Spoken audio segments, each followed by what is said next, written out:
Matahari semakin terbenam, maghrib semakin dekat. Maknanya tiba masa untuk berbuka puasa. Tapi di mana ya? Jalan-jalan cari makan edisi Ramadan bersama saya Naz Rahman membawakan anda cadangan untuk berbuka puasa. Jadi kali ini di Bandar Kinrara 5, Jalan BK5A/2C. Carilah restoran Cibiuk. Restoran Cibiuk ni makanan asli Indonesia. Ayam penyet ada, ikan kipas ada, 10 jenis sambal pun ada. Tapi mana satu yang sedap? Biar saya cadangkan untuk anda semua.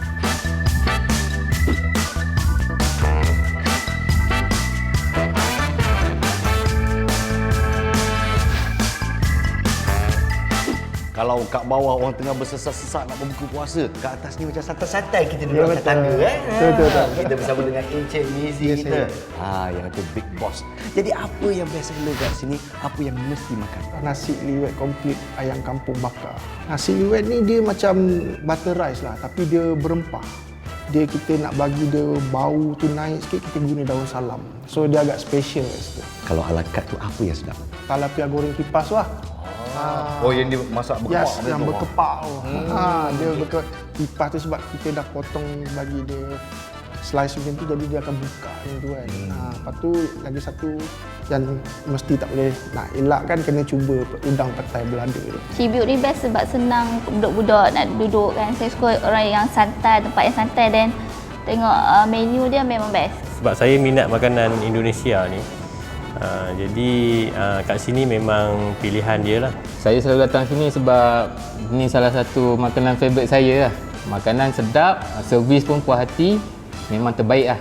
Wah, walaupun keadaan nak hujan tapi takkan menggelapkan semangatku untuk mencanangkan makanan yang sedap-sedap untuk anda semua. Macam Encik Mizi ceritakan, kat sini ada 10 jenis sambal, ada yang kita kena bayar, ada yang percuma. Jadi kat sini ada kombinasi dia.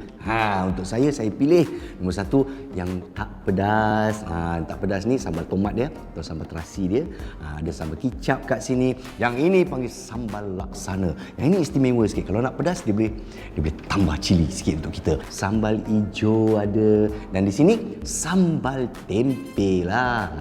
Jadi tak kira mana satu sambal yang anda suka, kita boleh campur adukkan untuk pengalaman makan yang lebih sempurna buat anda. Gitu.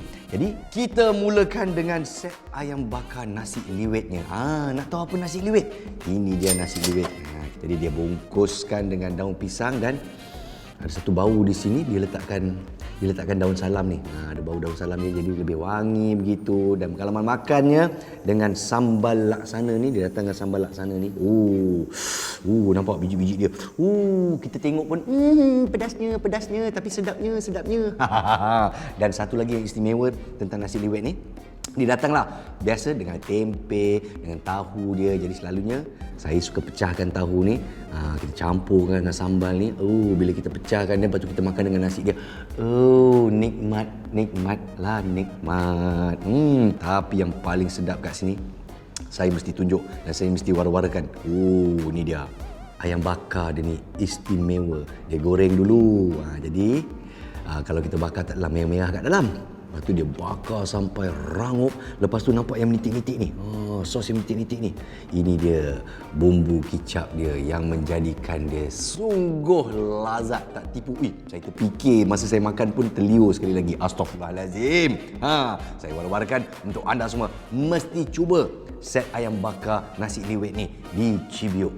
Satu lagi yang kita mesti cuba, kalau anda sukakan ikan, terutamanya ikan air tawar, ini dia, ikan kipas. Ada yang panggil ikan layang dan sebagainya. Untuk saya, yang saya tahu sedap kerana dia hidangkan dengan kangkung, bukan sebarang kangkung. Ini dia, kangkung crispy. Begitu rangup. Dia gorengkan dengan tepung dan kita makan bersama-sama dengan ikan talapia yang dah dikopek dan digoreng sangat rangup. Makan dengan nasi putih, lepas tu pilihlah sambal anda. Pengalaman makan yang sangat syok buat saya. Lepas makan yang berat-berat dengan cili yang penuh dalam perut kita ni, macam mana kita nak redakan suasana? Ini pilihan saya, alpukat coklat. Kepada yang tak pernah minum alpukat coklat ni, ini memang istimewa. Restoran Indonesia kalau tak minum ni, memang tak sah. Semuanya untuk meredakan kepedasan macam-macam sambal yang kita makan kan. Dan inilah dia seleksi pencuci mulut kita. Lepas kita makan sakan, kita nak relax sikit. Maka petang-petang ni pun sedap. Inilah yang dinamakan pergedil jagung. Pergedil mana? Lepi-lepi apa Nas? Kalau orang Melayu ni, pergedil dia ada macam ni lah, dibuat daripada kentang kan. Tapi kalau kata pergedil, dia macam cucur sikit. Pancake dia lepi-lepi macam ni, nampak? Yang ini dipanggil pergedil jagung. Ada sayur-sayur sikit kat dalam dia. Dan makan begitu saja pun sedap. Kalau nak gunakan sambal antara 5 jenis di Cibiuk ni pun boleh juga. Tapi saya memilih sos Thai istimewa mereka. Dia orang buat sendiri. Mana ada nampak sos Thai yang ada minyak macam tu. Lepas tu bau pedas, ada ketumbar-ketumbar begitu. Kalau cecah dengan yang ni, meleleh lagi sekali air liur saya. Astaghfirullahaladzim. Tapi kalau nak yang manis-manis untuk penghabisannya, acara penghabisan, ini dia pisang cheese. Dia bukan pisang, kat sini dia pisang cheese. Yang istimewa, ada olahan. Kat sini dia breadkan, dililit dengan roti, breaded sikit, baru digoreng.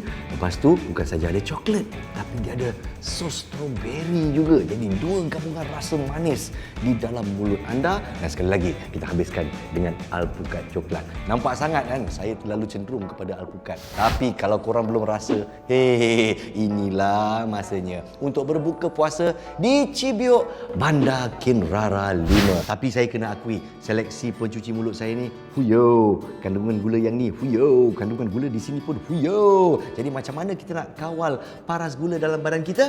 Saya sarankan Glucena sedia untuk diminum. Ia mempunyai 35 jenis nutrien yang lengkap dan seimbang dan boleh digunakan sebagai pengganti makanan dan pengurusan berat badan. Dengan Glucena sedia untuk diminum, kita dapat mengawal kadar gula dalam badan kita untuk kehidupan yang lebih sihat.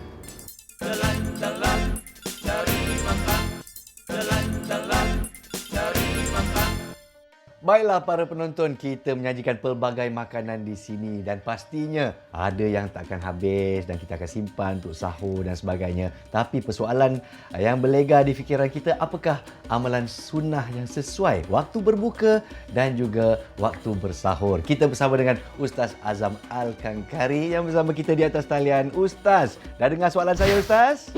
Baik, dengar. Luar biasa. Teruskan Nas, apa soalannya? Silakan.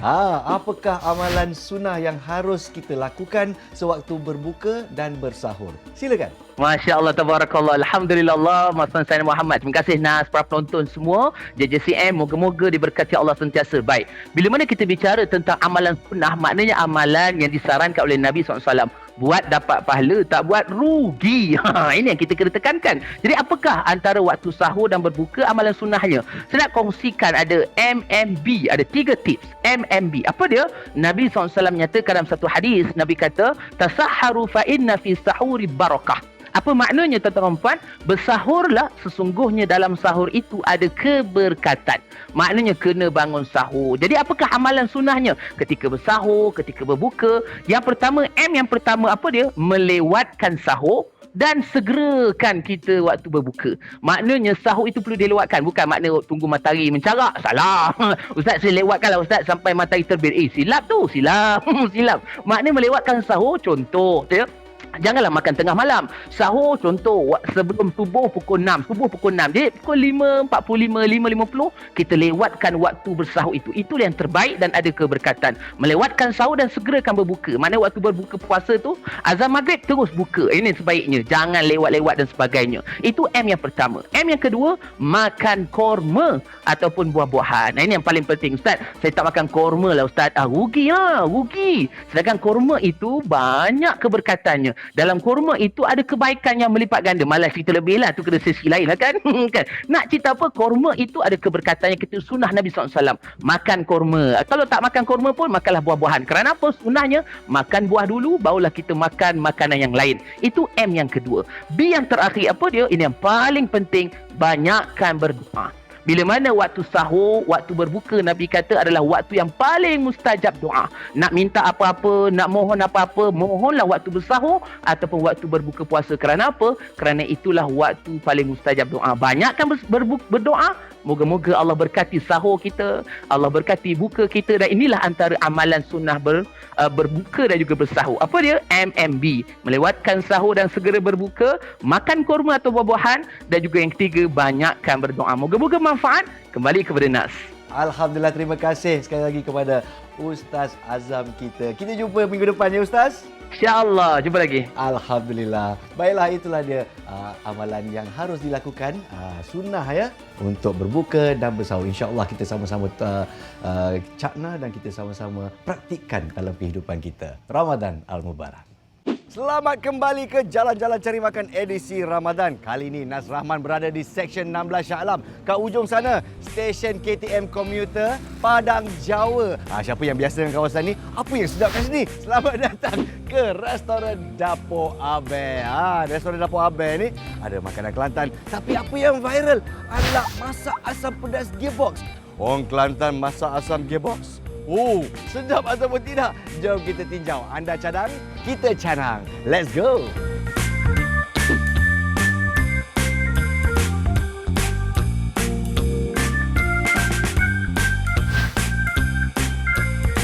Saya yang muskil, Abang Kelantan mana yang masak-masak asam sedap ni? Ini dia Abang Faiz kita. Assalamualaikum Faiz. Waalaikumsalam warahmatullahi. Sebab Abang Kelantan ni kan, Abang Kelantan, Abang Faiz kita mula dengan nasi kerabu dulu. Kambing bakar kita lembut, juicy, and then sos dia adalah sos yang special yang kami buat sendiri. Apa lagi yang istimewa?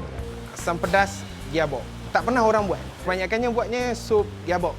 Tapi kita buat untuk menampakkan benda tu signature kami. Satu lagi yang mesti rasa kat sini adalah sup tulang dia. Peminat-peminat kita kata, Nas kena rasa sup tulang dia. Apa yang istimewanya? Kita pakai tulang grade double A. Double A ya? Yes. Isi ni yang manis.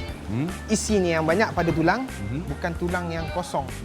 Kalau kosong tu pun sebab terlampau empuk, dia tanggal. Dia Jatuh je. Saya suka gearbox tu sebab dia besar dan dia boleh habis saya seorang je. Makanan sini sedap-sedap, and then dia ada nasi kerabu juga, dulu saya pernah try. Ya, rasa dia autentik. Salah satu menu yang saya paling suka selalu makan kat sini adalah sup gearbox. Rasanya sedap. Kadang kalau tak habis saya bungkus bawa balik lah. Rasa macam dah lama dah kita tak keluar untuk berbuka puasa kan. Dan kat tempat ni kena datang cepat-cepat kalau nak bungkus, nak bawa balik rumah untuk iftar, sebab tempat ni dah penuh, dah ready nak buka puasa. Kat depan ni tengah beratur lagi ni nak bawa bungkus balik. Dan yang viral dan yang popular ini dia. Masak asam pedas gearbox di sini. Gearbox je besar kepala kita lah. Jangan main-main. Secara amnya, satu lagi yang kena rasa adalah sup tulangnya di sini. Dan yang popular juga resepi keluarganya, nasi kerabu dengan solok lada. Solok lada ni dia kata kalau tak makan dengan nasi kerabu ni, dia tak sah Restoran Dapur Abel. Itu satu istimewa. Kat sini pun boleh order set kambing bakar, tapi saya syorkan kena makan dengan nasi kerabu dia. Baru ada feel sikit. Daging yang dipanggang garing di luar, lembut di dalam. Lepas tu nasi kerabu dia, jaga-jaga orang yang bukan dari Kelantan, kalau mungkin ada rasa budu tu dia macam, alamak masin sangat budu ni, atau saya tak makan budu. Kat sini dia campur sekali budu dia kat dalam. Tak main lah asing-asing. Barulah rasa asli Kelantan. Satu lagi yang viral, popular, mesti rasa di sini, sup tulang dia. Nampak tulang dia besar macam ni. Daging tulang ni daging grade double A. Bukan saja ada daging yang banyak, tapi tulang dia pun manis. Direnih, direbus selama 3 jam bersama-sama rempah dia. Campuran rempah dia. Abang Faiz kata, rahsia tak boleh share. Kalau nak tahu sedap dia macam mana, kena datang sini makan untuk buka puasa atau boleh bungkus bawa balik rumah. No problem. Dan yang terakhir, jeng jeng jeng. Kita angkat sikit. Nak tengok berapa besar. Kena angkat dengan tangan juga. Dengan sudu garpu memang tak boleh. Steady. 1, 2. Ini tulang dia. Ini muka saya. Ya, saiz dia sama. Dan dikukus selama 5 jam. Untuk mendapat rasa daging dia turun-turun sekali. Dan bercampur aduk dengan masak asam pedas style Melaka. Kalau pada anda yang sukakan som-som, sinilah tempat dia. Makan dengan nasi putih mesti panas-panas sewaktu buka puasa pastinya. Menepati selera anda semua. Kita cuci semuanya dengan teh merah di sini. Teh merah dia pun popular di sini. Biasalah orang Kelantan kalau tak ada teh berbuih ni bukan Kelantan katanya. Datang sini untuk cuba pengalaman makan Dapur Abel. Terima kasih kerana mencadangkan restoran Dapur Abel untuk jalan-jalan cari makan. Kita berehat selepas ini dan kita lihat apa yang sedap di atas talian. Hello, hello, hello. Jalan-jalan cari makan. Jalan-jalan cari makan.